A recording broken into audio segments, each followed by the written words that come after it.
बिस्मिल्लाहिर्रहमानिर्रहीम। अस्सलामुअलैकुम।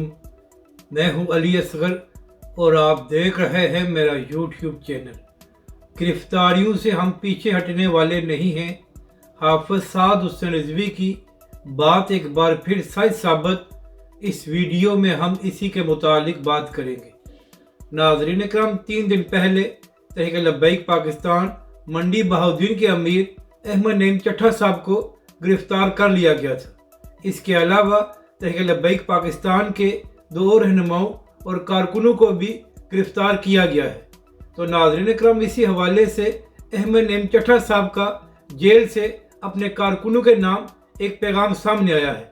नाज़रीन करम, मंडी बहाउद्दीन के अमीर ने अपने पैगाम में कहा है कि हम गिरफ्तारी से पीछे हटने वाले नहीं हैं, और अगर इन लोगों का ख्याल है कि हम गिरफ्तारी से डरते हुए खत्म नबूवत के हवाले से कोई बात नहीं करेंगे तो इन लोगों की भूल है।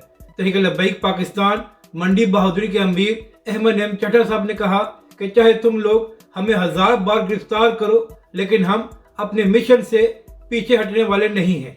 अब बात करते हैं कि तहरीक लब्बैक के सरबराह हाफिज साद हुसैन रिजवी की क्या बात सच साबित हुई है।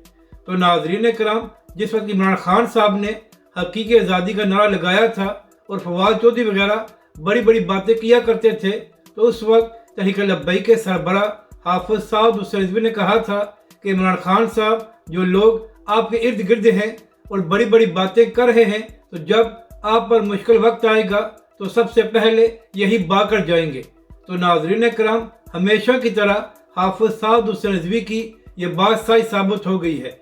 चाहे फवाद चौधरी हो या दूसरे बड़े बड़े रहनुमा, सब इमरान खान साहब का साथ छोड़कर भाग चुके हैं। और सबसे अहम बात यह है कि फ़ारूक हबीब साहब, जो इमरान खान साहब के बड़े करीब थे, कल उन्होंने भी प्रेस कॉन्फ्रेंस करके पीटीआई और इमरान खान का साथ छोड़ने का ऐलान कर दिया है। यानी कि तहरीक लब्बैक के सरबराह हाफिज साद हुसैन रिजवी ने सही कहा था कि इमरान खान साहब, आपके रहनुमा सिर्फ बड़ी बड़ी बातें कर सकते हैं, जब मुश्किल वक्त आएगा तो उनके बस की बात नहीं है कि ये लोग आपका साथ दे सके। अपनी राय का ज़रूर इज़हार करें कि आपको ये वीडियो कैसी लगी, और हमारे इस चैनल को भी सब्सक्राइब करें।